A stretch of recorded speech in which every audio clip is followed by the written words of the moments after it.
Jake, how are you? Man, I'm doing all right. I'm a little upset.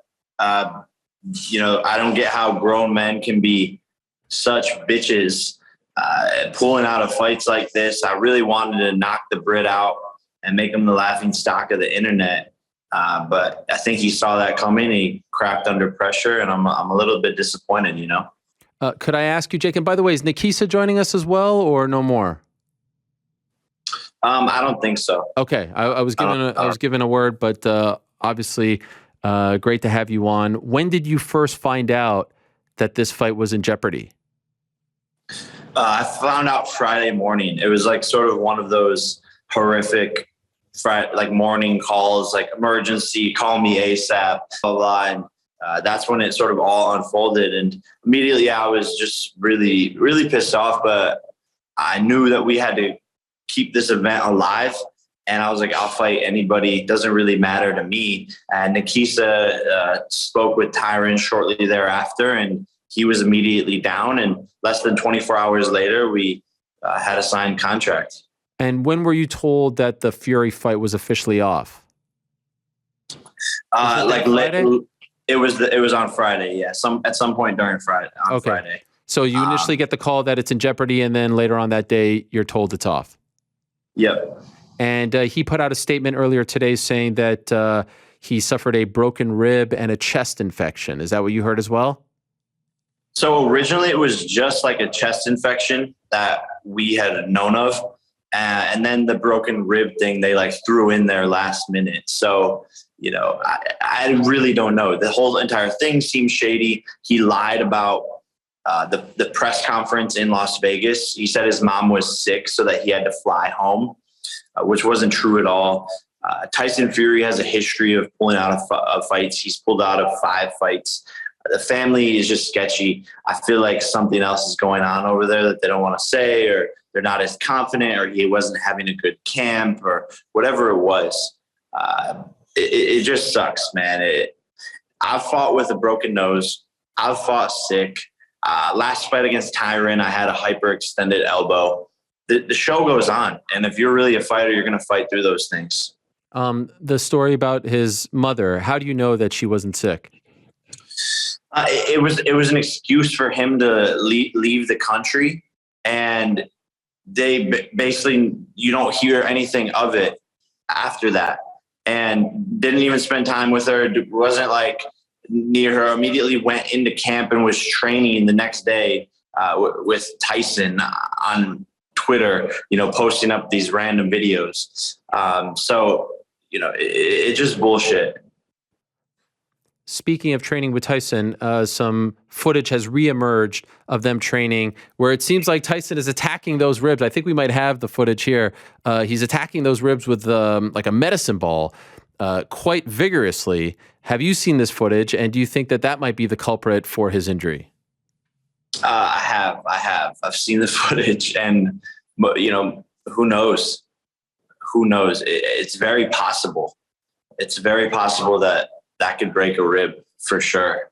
And you've heard stories about that. Even when I do that drill, we're a little bit careful and take some precautions because you hear stories about fighters getting injured while trying to work on their abs with that exact drill. So who knows what really happened, and all of it sort of seems shady.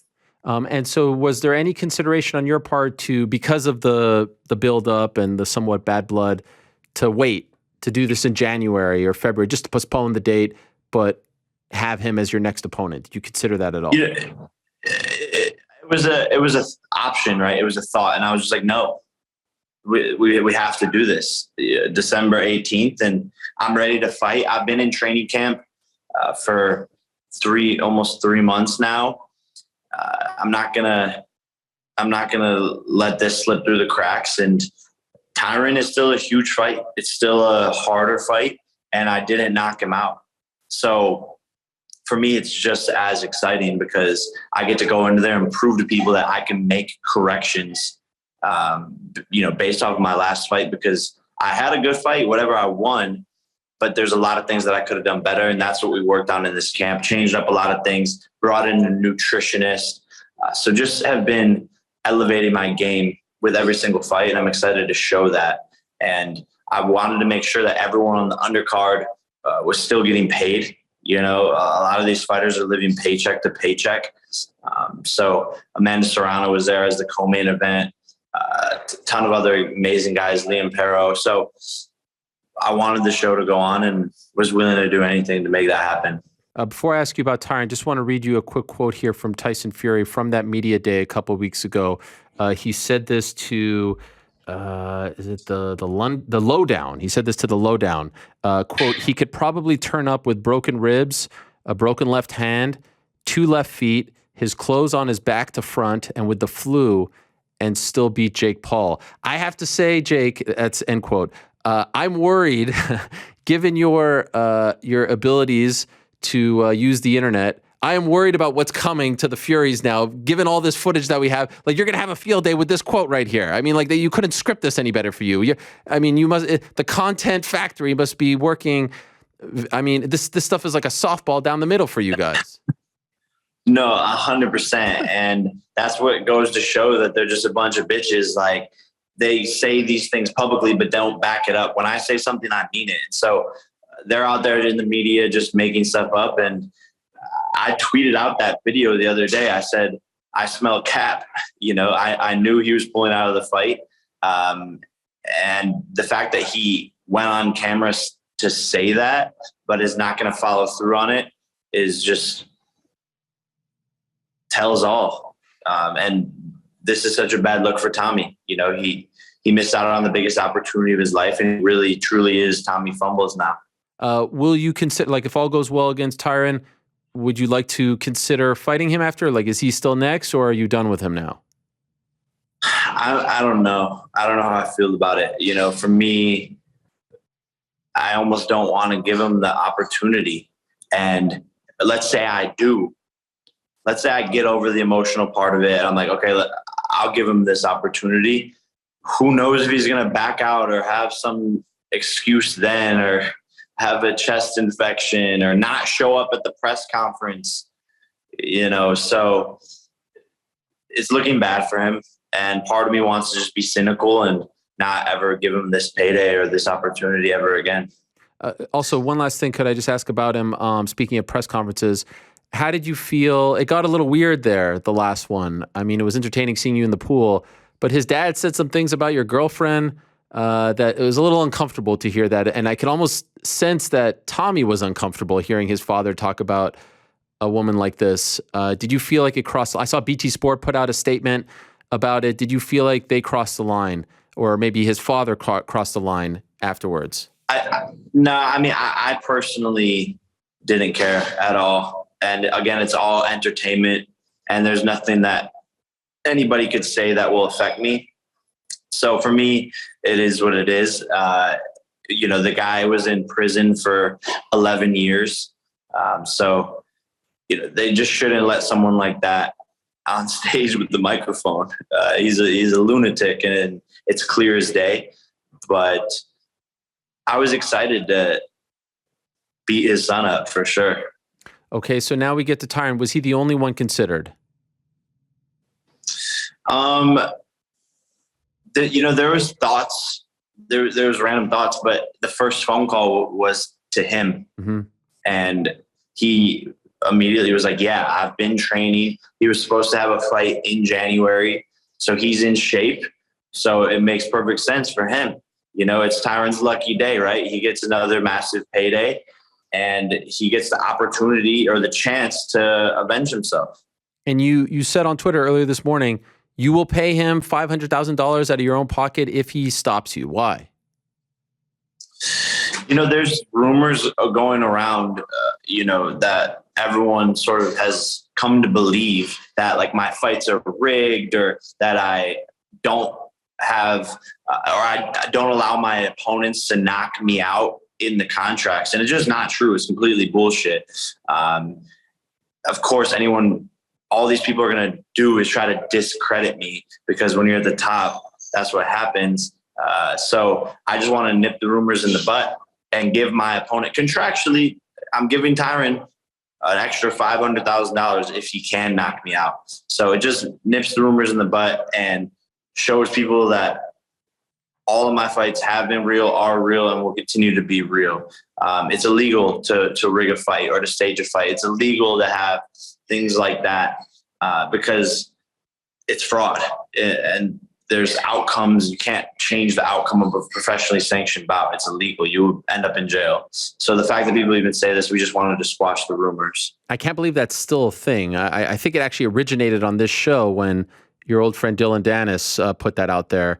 A ludicrous statement, which I tried my best to squash because, again, I don't think Showtime, you, FRM, Tyron, it's just a ridiculous statement. I can't believe people took it. I mean, I can't believe people actually believe it. So I guess this is one way of squashing it. Did Dylan get the call? Maybe you called Dylan to step in on 2 weeks ago. Nah. He was always in the back of my mind. Like, it would just be fun. But again, he's a fat pig right now. Like, same shit, lunatic, in jail, doing whatever, causing ruckuses. So yeah, but I would love to knock him out. But I think that one's going to happen probably in the streets, not in a ring. Two last things, if I could ask you. I could tell, and maybe I'm reading it incorrectly. Usually you're pretty jovial, you're pretty fired up. It feels like your mood is a little bit down right now. Are you like sort of in this grieving process now? Are you kind of bummed and are you finding that you need some motivation? Like, you beat this guy already, and you have to now do it again. Do you feel like you're a little bit down and need a bit of a spark to get going? Because the fight is in less than 2 weeks. Not down. I mean, I'm definitely not as, it's a grieving process, like you said, and that's 100% what I'm going through. And I've done probably 15 interviews already today. And just to sit here and like say it over and over and over, sorry. I'm just like, God damn it. Like, sorry. I thought this was an exclusive. I thought it was a one and done with us here, Jake. I'm kidding. Well, you got played. I'm kidding. Okay. That's fine. People only care about this show anyway. Yeah, no, the MMA Hour, shout out. But yeah, the mood is definitely down. But the goal stays the same, and that's just to go out there and win. And my motivation is to prove to everybody that I can knock out Tyron, and that it wasn't a split decision last time. And I'm going to finish it and not leave it up to the judges. We'll move on from there. I'm still getting paid the same. So that's nice. The pay doesn't change. So I have tons of motivation. It just like, fuck. Yeah. Who has more pressure? You to try to prove that you can knock him out, or him facing 2 straight losses to Jake Paul? I can't quite decide. Personally, I think I have way more pressure. It's one of those things where he really has nothing to lose. This is a new bag of money for him, and he already took the loss to me. So if he takes another one, he's already dealt with those same exact emotions and feelings. So I definitely have way more pressure, and a fighter with nothing to lose is a dangerous fighter. Who knows how he's going to come out. I think he's going to be way more wild, way more aggressive, because he's going to try and end things early. When do you go to Tampa? I go to Tampa end of this week. Okay. Final message for Tommy Fury. Man, I don't even want to talk to this guy. Like he's just an embarrassment. You let your country down, you let your team down, and you let a lot of people who hate me down, and you missed out on the biggest opportunity of your life. I think you know that. Appreciate it, Jake. Thank you for doing this. I was told that it was an exclusive, so I'm sorry for asking you probably some of the same questions that other people. By the way, I'm making that up. No one told me it was an exclusive. I just like to think that I'm the only game in town. So I even appreciate it more that you would come on and talk about it here live on the program. Good luck to you in the final days of training camp, and I look forward to seeing you out there on December 18th. They said, okay, what do we do to make this fight feel as big as it? It's not going to be in Cleveland. It's Tampa. Oh, we need to get Helwani back. So I've now agreed to come back and kind of prop the whole thing up again, just trying to do my Amazing. Part. Thank you. Amazing. Let's go. Awesome, man. See you there. Thank you for having me. All right, take care. There he is, Jake Paul, the problem child. kind enough to join us after what has no doubt been a very, I would say, strenuous and hectic day for him. Tyron Woodley getting that shot. How about it? The chosen one, getting a chance to right the wrong of this past August